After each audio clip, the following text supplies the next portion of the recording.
अच्छा कितनी सुविधा दी भगवान ने, हम सब जगह हैं, तुम जहां मान लो वहीं। इसीलिए भक्ति स्वतंत्र। अब ये बात अलग है कि कोई ना समझ पाए, दो व्यक्तियों में झगड़ा हो गया, एक बोला धरती गोल है, दूसरा बोला नहीं धरती चपटी है। तब तक तीसरा आदमी निकला, तो उन दोनों ने कहा अरे भैया तुम बताओ, हम दोनों झगड़ रहे हैं, ये कह रहे हैं पृथ्वी गोल है, हम कह रहे हैं पृथ्वी चपटी है। तो वो आदमी बोला भैया यहीं के रहने वाले से पूछो, हम बाहर के रहने वाले हैं। मतलब ये वहां से आया है जहां पृथ्वी है ही नहीं।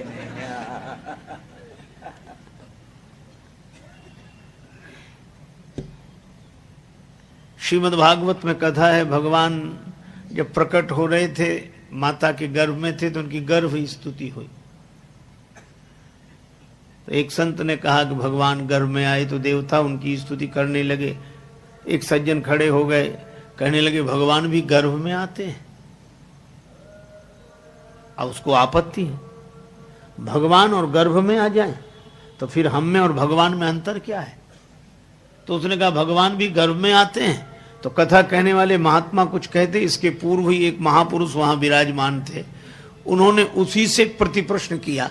उसने कहा क्या भगवान गर्भ में आते हैं? तो महात्मा उससे पूछने लगे क्या भगवान गर्भ में नहीं है? क्योंकि एक और तो तुम कहते हो कि भगवान कण कण में ईशावास्यमिदं सर्वम यत्किंच जगत्याम जगत, ईश इदम सर्वम ईश आवास्य, सब जगह ईश्वर। जब सब जगह है तो सब जगह से माता का गर्भ बाहर है। अरे भाई जब सब जगह है तो किसी ने माता के गर्भ में मान लिया तो क्या कठिनाई हो गई? जब सब जगह है तो किसी ने मूर्ति में मान लिया तो कठिनाई क्या हो गई? जब सब जगह है तो किसी ने चित्र में मान लिया तो कठिनाई क्या है?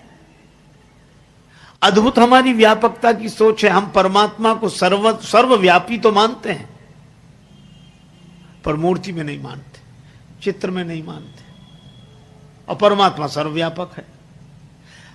इतनी सुंदर बात कही कि सर्वव्यापक को किसी ने कहीं भी मान लिया, क्या फर्क पड़ता है, वह तो है ही।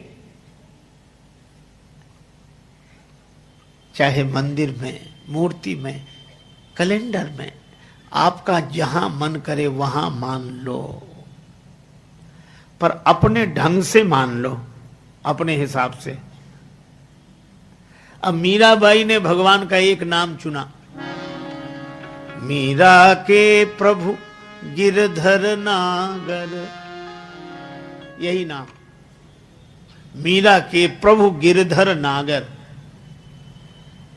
और सूरदास जी, जय मीरा के गिरधर नागर, सूरदास के श्याम, नरसी के प्रभु साह संवरिया, तुलसीदास के राम। कितने भगवान हो गए? मीराबाई के तो गिरधर नागर, सूरदास जी के श्याम, और नरसिंह जी के सांवल शाह, और तुलसीदास जी के राम।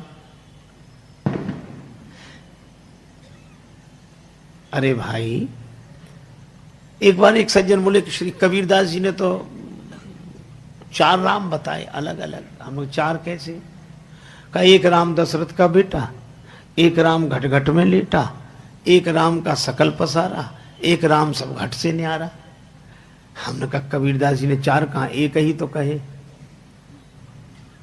आप विचार करो, एक राम दशरथ का बेटा, एक राम घट घट में बैठा, और एक राम का सकल पसारा, एक राम सब घट से न्यारा। राम तो एक ही है,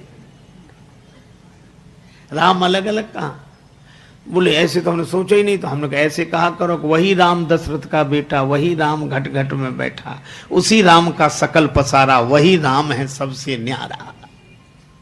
इसलिए भगवान के जितने रूप हैं भक्तों ने बनाए। नरसिंह जी तो अपनी कुटिया में श्री कृष्ण गोविंद हरे मुरारे, हे नाथ नारायण वासुदेवा, श्री कृष्ण गोविंद।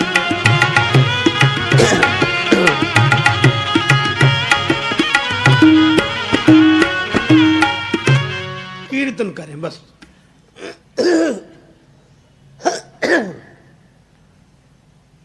अब ऐसे के पास रहे कौन? सो महाराज 16 सूरदास, उन 16 के तो आंख थी नहीं, ऐसे के पास आंख वाला रहे काहे को?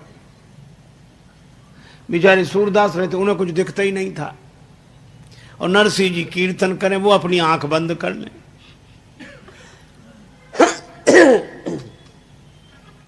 भंडारे के लिए उधार सामग्री ले आवे, बस जब हो जाए तब दे दें।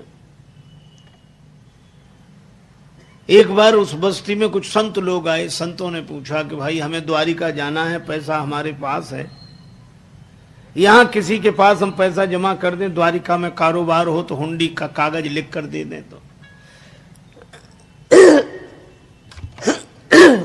तो हमें ये धन साथ नहीं ले जाना पड़ेगा। गांव के लोग बड़े जलते थे नरसिंह जी से। कहा कि महाराज सेठ तो एक ही है यहां, पर बहुत ऐसे रहता है दीनहीन भाव से,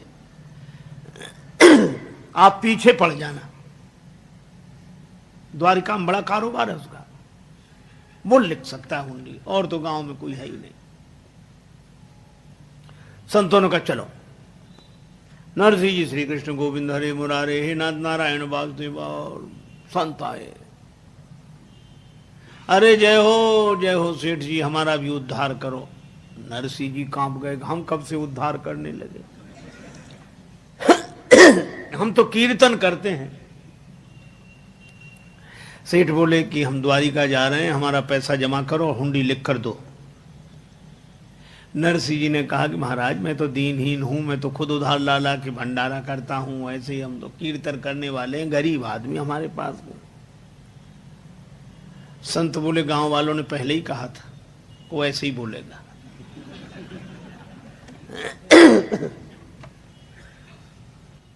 ये नहीं चलेगा, हम सुनना ही नहीं चाहते। महाराज हमारा कोई कारोबार नहीं द्वारिका में, हम सही कहते हैं। अब जब ज्यादा जिद की तो संतों ने एक ही बात कही, हमारी सौगंध करके कहो द्वारिका में तुम्हारा कोई नहीं है। अब नरसिंह जी की आंखों में आंसू आ गए। ये कैसे कह दें कि द्वारिका में कोई नहीं? द्वारिका में ही तो कोई है जिससे हमारा नाता है। नरसिंह जी चुप हुए। संतों ने कहा तुम लिखो हुंडी।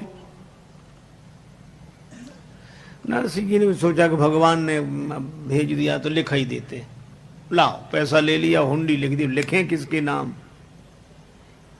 तो झूठ ऐसे ही नाम भगवान का मना के सावल शाह फर्म मिलेगी, सावल शाह है वहां ये कागज दिखाना, तुम्हें रुपए मिल जाएंगे, जाओ। नरसिंह जी सोच रहे थे संत अभी इतनी जल्दी तो आते नहीं, तब तक भोज भंडारा होगा, जो होगा देखा जाएगा।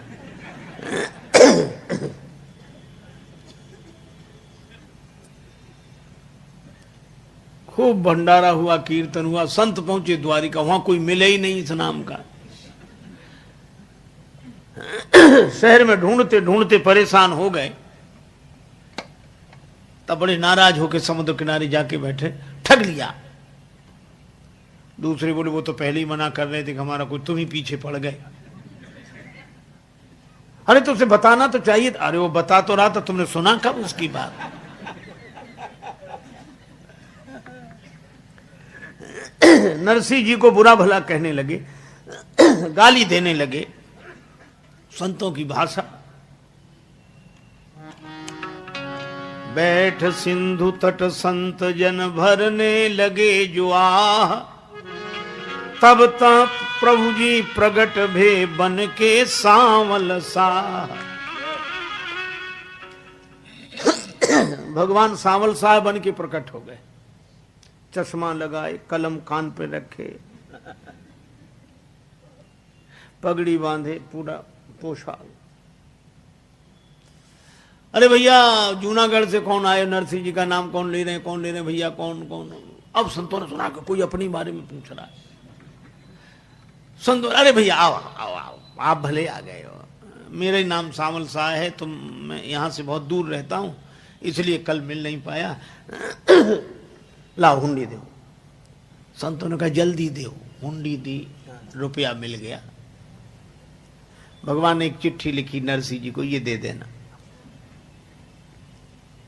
संत आराम से द्वारिका रहे। अब लौटे, जूनागढ़ में चिट्ठी देते चले। अब जूनागढ़ पहुंचे तो लोगों ने कहा कि वही संत आ रहे हैं जो द्वारिका गए थे, तुमने हुंडी लिखी थी।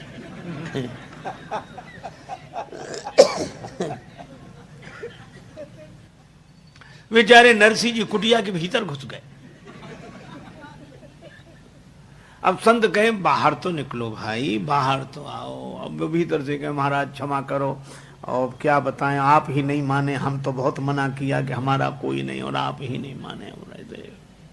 बोले ये सब बाद में, पहले बाहर निकलो। नरसिंह जी बेचारे किसी तरह कांपते हुए आए, सिर झुकाए, हाथ जोड़े खड़े। संतों ने कहा कि देखो कितना बड़ा कारोबार और विनम्रता कितनी। अब नरसिंह जी को लगे कि व्यंग कर रहे हैं। महाराज अब हमसे तो जो हुआ सो गलती हुई सो हुई। अरे नहीं, काहे की गलती है।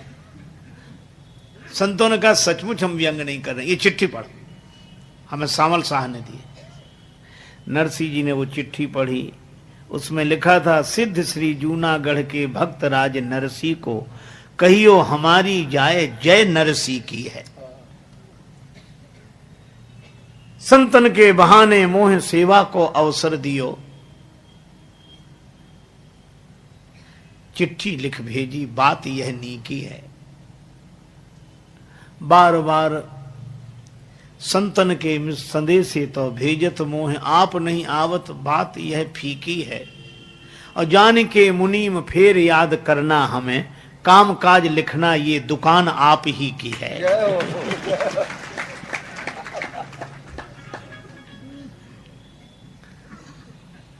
नरसिंह जी ने चिट्ठी माथे पर रखी। जय हो प्रभु। संत तो विदा हुए। शाम को नरसिंह जी, दर्शन दो घन श्याम नाथ मोरी, अखियां प्यासी दे। दर्शन दो घन श्याम नाथ मोरी, मोरी दर्शन दो घनश्याम। कीर्तन करने लगे।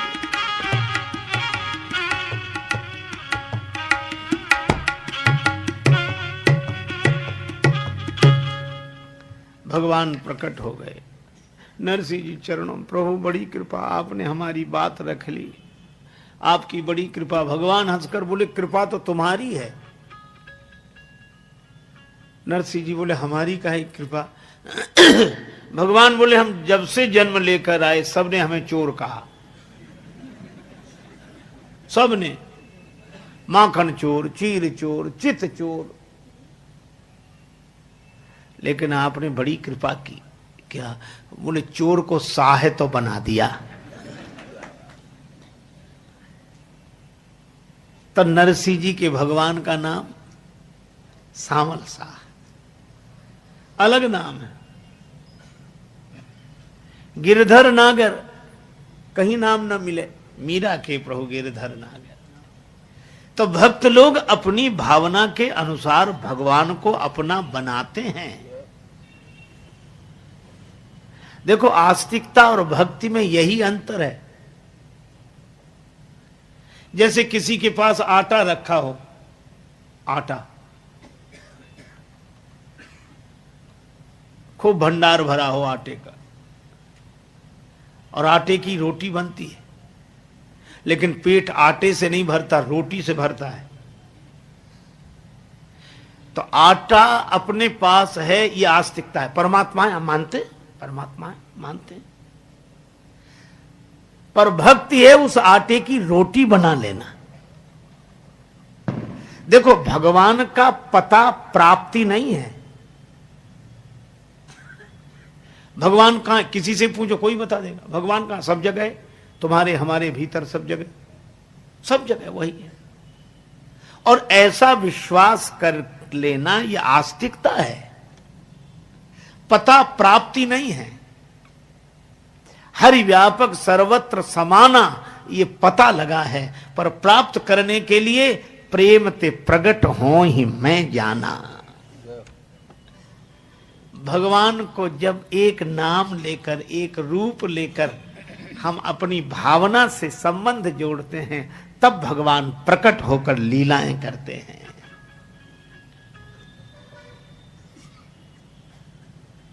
श्री सीता जी ने भगवान से नाता जोड़ा,